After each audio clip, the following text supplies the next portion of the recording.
Je vais vous parler de l'ordre du Temple, donc comme c'est inscrit, du nord au sud, mais surtout en passant par Hérépien et environ, parce qu'on a découvert des choses assez étonnantes dans la région.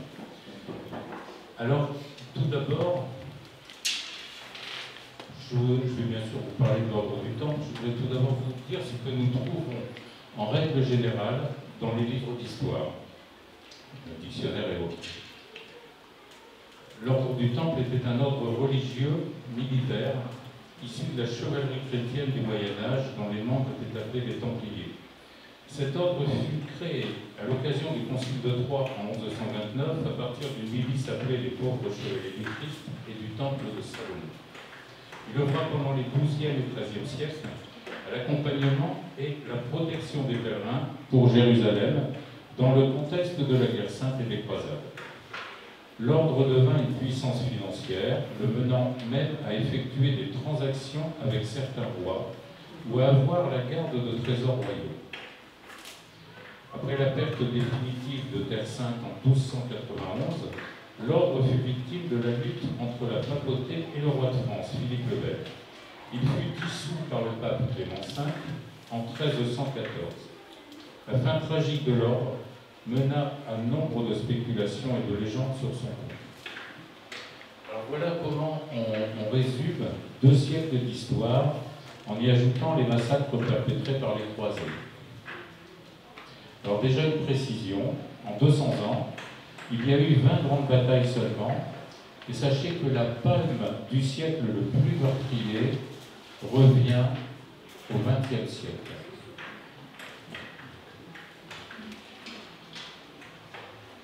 Et voilà qu'aujourd'hui, en plus, on supprime des programmes scolaires. Toute cette partie de l'histoire de France, bien sûr, ces 2 siècles, on ne les supprime pas vraiment, mais on les met en option. Comment peut-on rayer de notre passé l'histoire des 9 chevaliers du Nord partis pour Jérusalem? Alors, ça en fait mentir certains. On reviendra sur une autre conférence, bien évidemment, parce qu'il est plus que probable maintenant que l'ordre du Temple ait démarré dans les années 900 autour de Toulouse. Voilà, ça c'est la petite précision que je voulais apporter. Vous êtes d'accord. Voilà. Mais on va rester sur le plus connu. Alors au fait, quand il fait cet ordre du Temple, quand il fait et pourquoi. Alors, je vais vous lire quelques phrases pour mieux comprendre comment on fabrique l'histoire. On dit que l'histoire ne s'invente pas, elle s'écrit au jour le jour. Elle se réécrira chaque fois que la connaissance augmentera au fur et à mesure des découvertes. L'invention ou la supposition ne seront que romans destinés à son propre plaisir, ou pire encore, à la manipulation des ignorants. La preuve, ou ne serait-ce que le commencement de preuve, viendra conforter le véritable récit historique. Nul ne détient la vérité, sauf en ce qui concerne les choses du passé, à condition d'en connaître les sources, de détenir ou d'avoir tous les documents, si rapportants, en excluant bien sûr tous les faux fabriqués pour tromper les honnêtes gens. La déduction de l'auteur ne pourra exister que si celle-ci est bordée de faits authentiques vérifiés. Un certain Robert Fisher, auteur américain, a écrit « On ne peut pas connaître l'inconnu si on s'accroche au connu ». Alors l'histoire de ce jour, l'ordre du Temple, on va la faire commencer donc en 1096, la première croisade. On ne parle pas encore d'ordre du Temple d'ailleurs. Cette première croisade fut une réponse aux Turcs seldjoukides. Elle s'est déroulée, cette première croisade, jusqu'en 1099 pour reprendre Jérusalem à ces Turcs qui depuis 1078 avaient massacré tous les occupants, les Fatimides, ceux-ci laissant trop libre accès à Jérusalem pour les pèlerins chrétiens. Cette première croisade s'achève donc par la prise de Jérusalem en 1099. C'est Godefroy de Bouillon, fils de Hyde de Boulogne, elle-même nièce du pape, qui s'illustrera comme étant le meilleur meneur de troupes. On dira de lui un brave et un saint. À la suite de cette première victoire, il sera proposé à Godefroy de Bouillon le titre de roi de Jérusalem. Celui-ci le refusera pour accepter le titre d'avoué du Saint-Sépulcre. Il dira même « Je ne peux pas accepter une couronne en or, puisque pour lui, Dieu avait une couronne en épines. » Ceci nous donne déjà une idée de son but initial. Il mit en place l'ordre des chanoines du Saint-Sépulcre, qui avait pour mission d'aider le patriarche de Jérusalem. Un certain nombre d'hommes d'armes issus de la croisade se mirent alors au service du patriarche afin de protéger le Saint-Sépulcre. Cette institution existe toujours de nos jours. Alors, qui était Godefroy de Bouillon?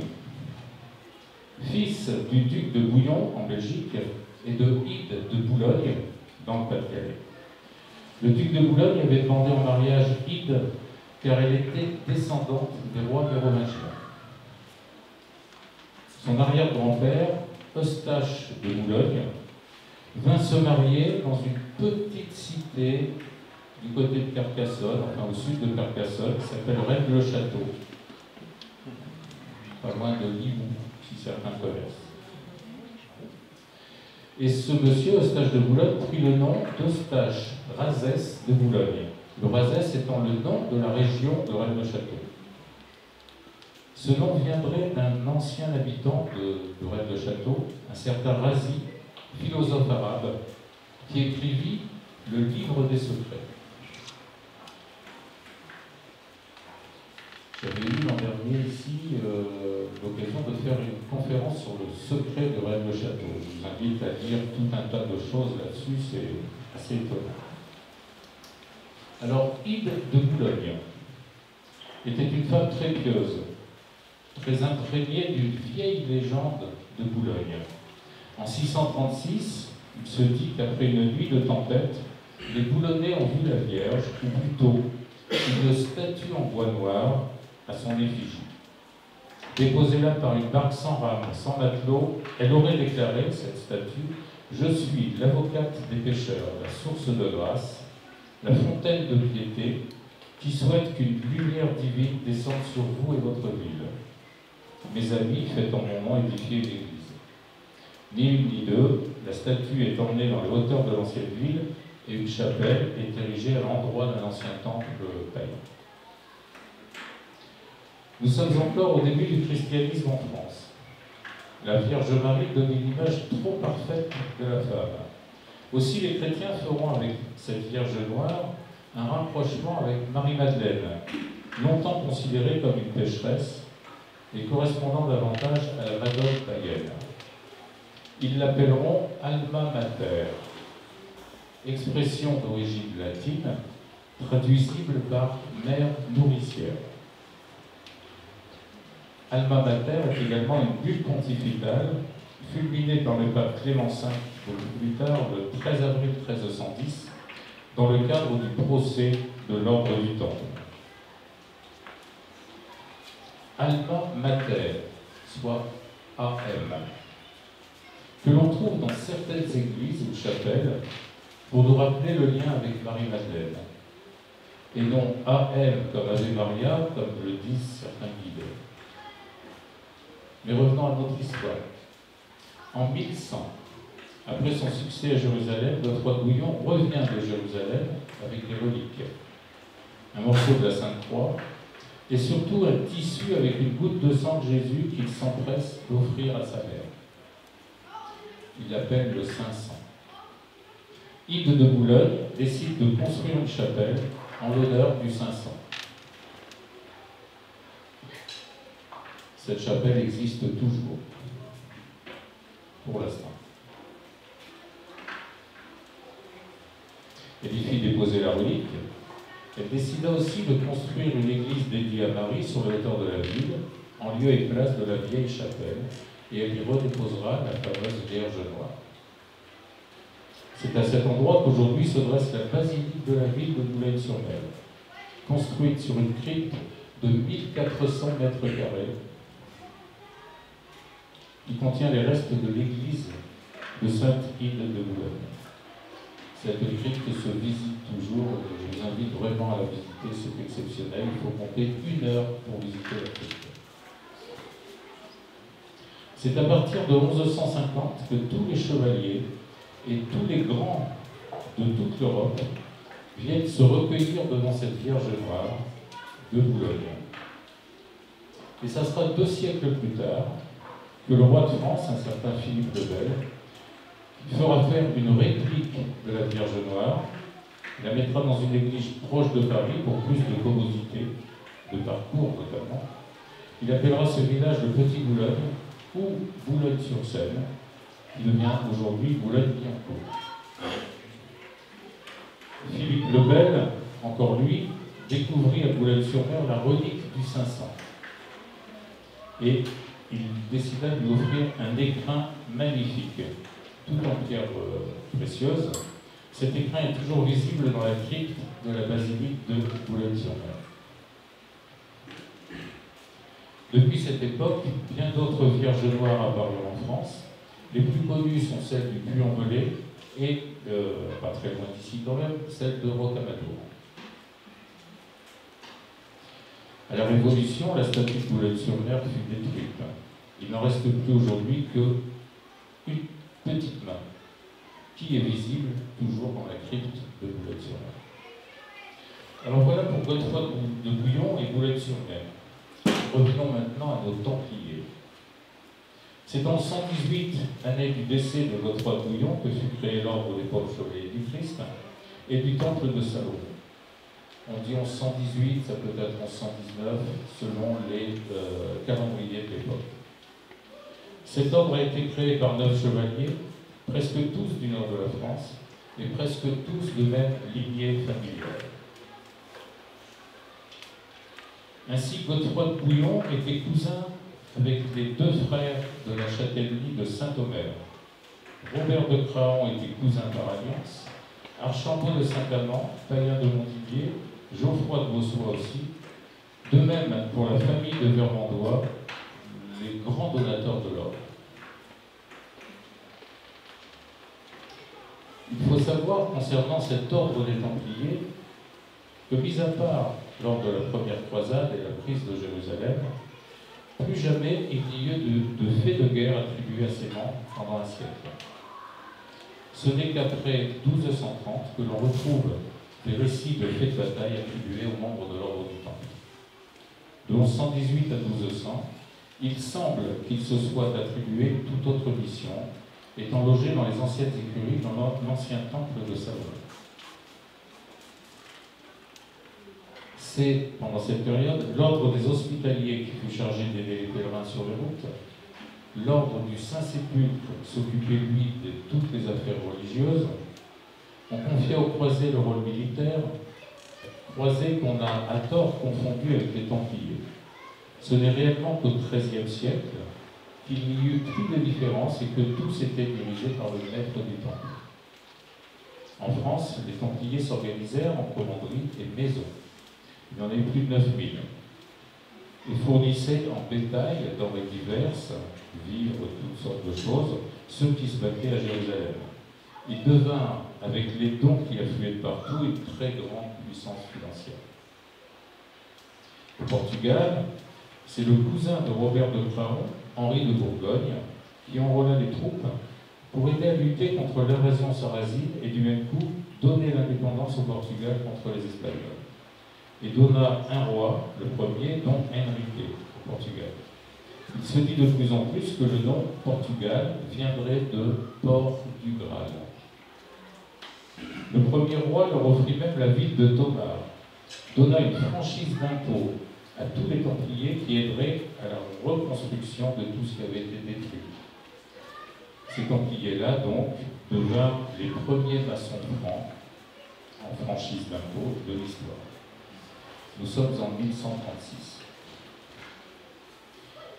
Donc, Si je résume la situation à la deuxième moitié du XIIe siècle, les Templiers en France sont de véritables banquiers, mais aussi agriculteurs, commerçants, également monnoyeurs, le nom à l'époque, ceux qui fondent les lingots d'argent. Ils seront aussi bâtisseurs de cathédrales. Au Portugal, ils deviendront, je l'ai dit, des bâtisseurs. Mais au Moyen-Orient, que cherchent-ils? Alors ils apprennent auprès des Arabes soufis, des rabbins, et vont jusqu'en Orient pour apprendre les philosophies locales. Qu'ont-ils appris? Qu'ont-ils trouvé?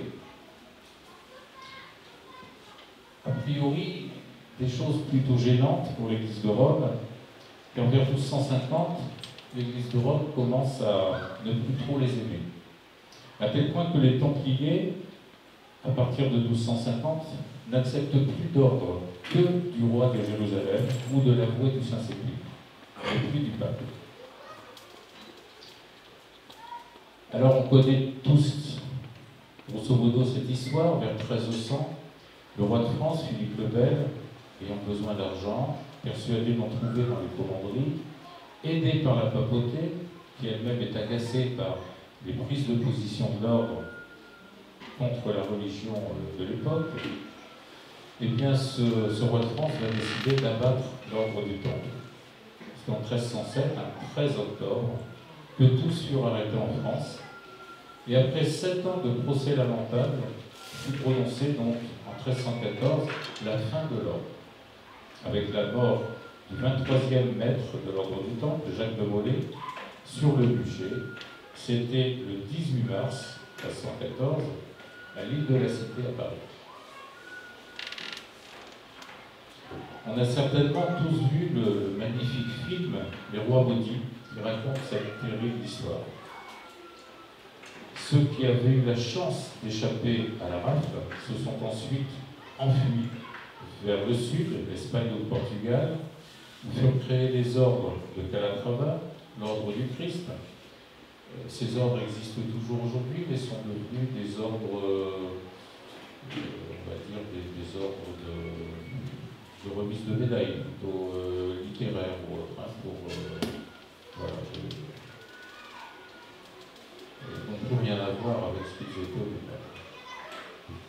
D'autres Templiers se sont sauvés vers l'Écosse, devinrent des bâtisseurs, puisque ils savaient le faire, également en franchise d'impôts, donc des maçons francs.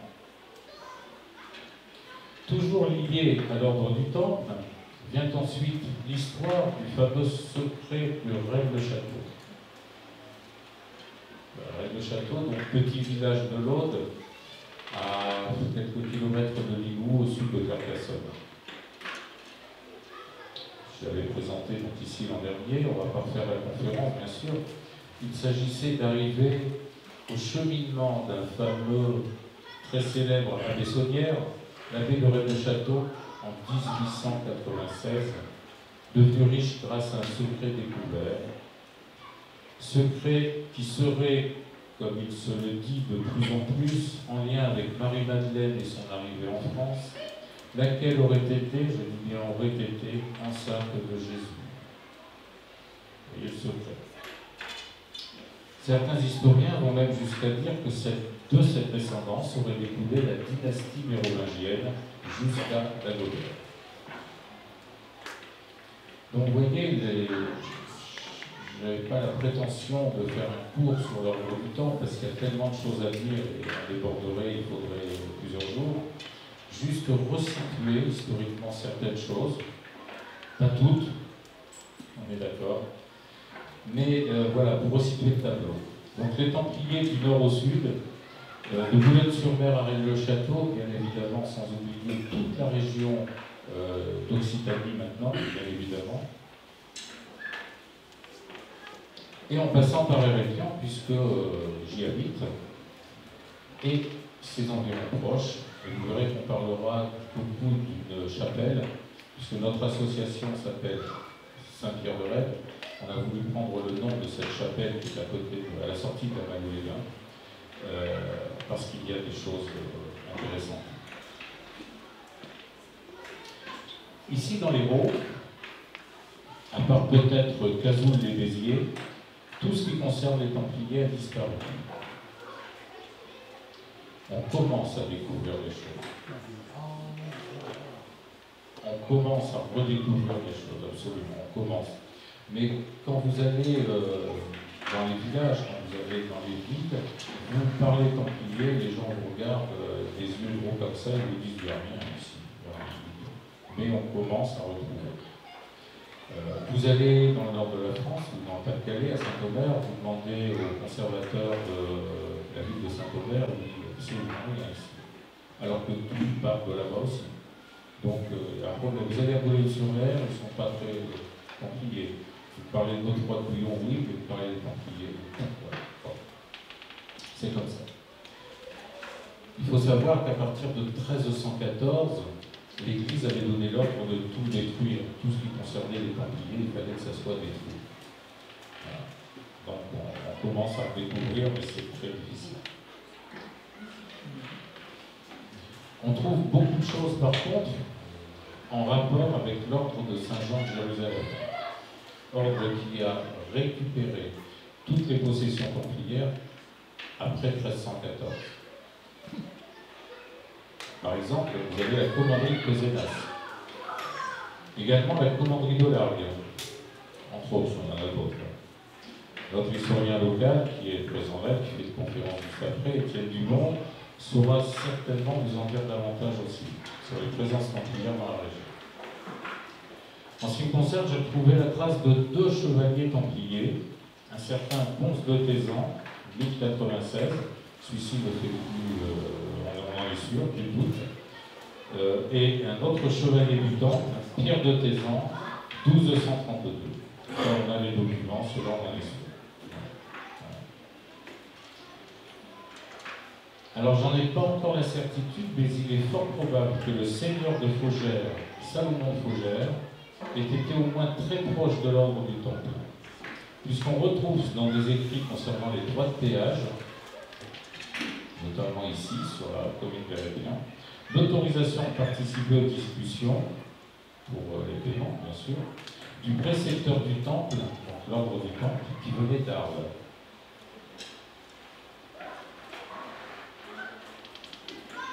Et localement, comme je l'ai dit tout à l'heure, nous avons la fameuse chapelle Saint-Pierre-de-Rède, donc juste à la sortie de Lamalou-les-Bains, au niveau du cimetière, donc un petit peu sur les hauteurs du cimetière. Quelle chapelle!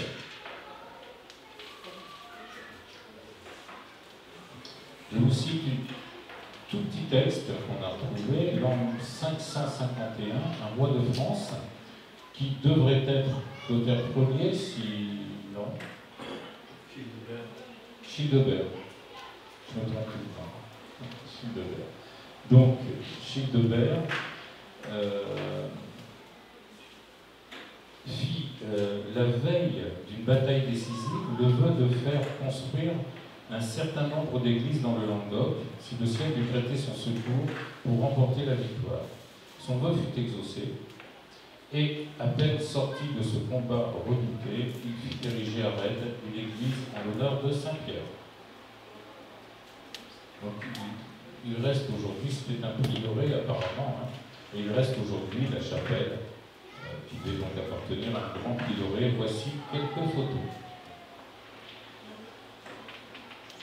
Donc cette chapelle, bien sûr, se visite, il suffit de demander à l'Office du tourisme de la Vallée.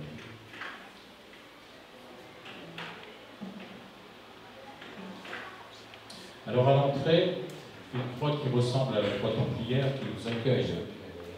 Voilà. Je sais que pendant longtemps, les guides de Lamalou disaient que c'était la croix du Languedoc. Aujourd'hui, ils ont accepté de dire que c'était une croix templière. On avance. Sur l'autre côté, une autre noire et blanche. Alors, cette croix, elle n'est pas vraiment droite. Est-ce que ça peut être une erreur des bâtisseurs? Un symbole différent. Erreur des bâtisseurs, je ne suis pas sûr quand même. Hein. Ils étaient très doués à l'époque, peut-être même plus que ceux d'aujourd'hui. J'ai cherché donc dans les symboles. Il se pourrait qu'elle soit l'une des représentations d'une rune celte. Cette rune s'appelle Agalaz. À noter que le terme rune veut dire secret, mystère. Agalaz est la 9e rune. 9, simple coïncidence, c'est le nombre des Templiers. Juste en dessous,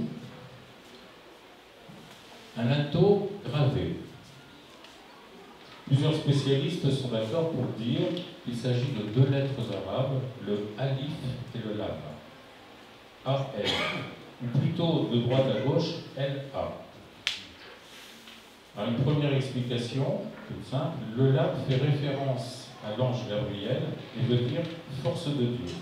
Alif veut dire principe de l'existence.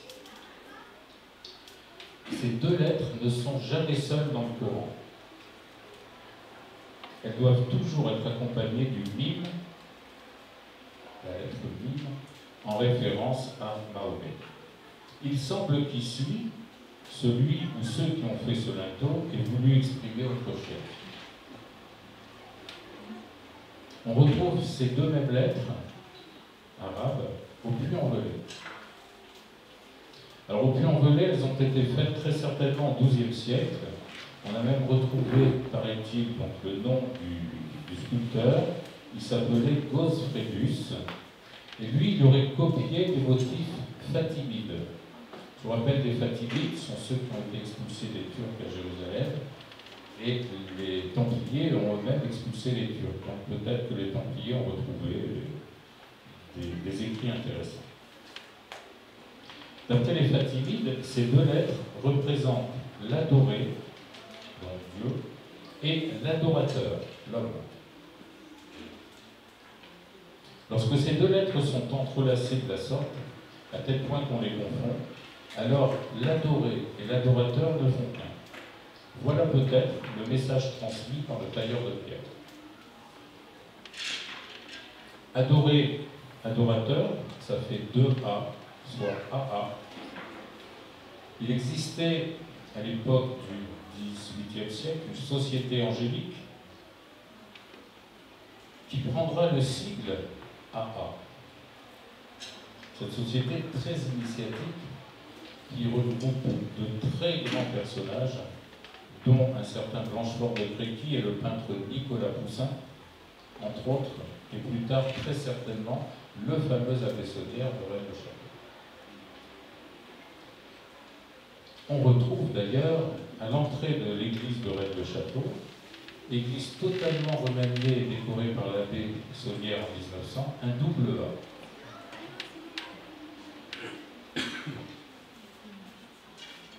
Il a été fait volontairement, ce double A. Vous avez le A ici. C'est très rare de voir l'entrée d'église de la sorte. Vous avez un A en gris à l'intérieur et en noir autour qui forme le double A.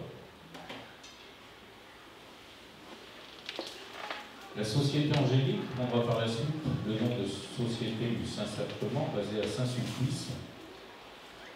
Son sigle c'est AM. Et cette société angélique du Saint-Sacrement disparut en 1660.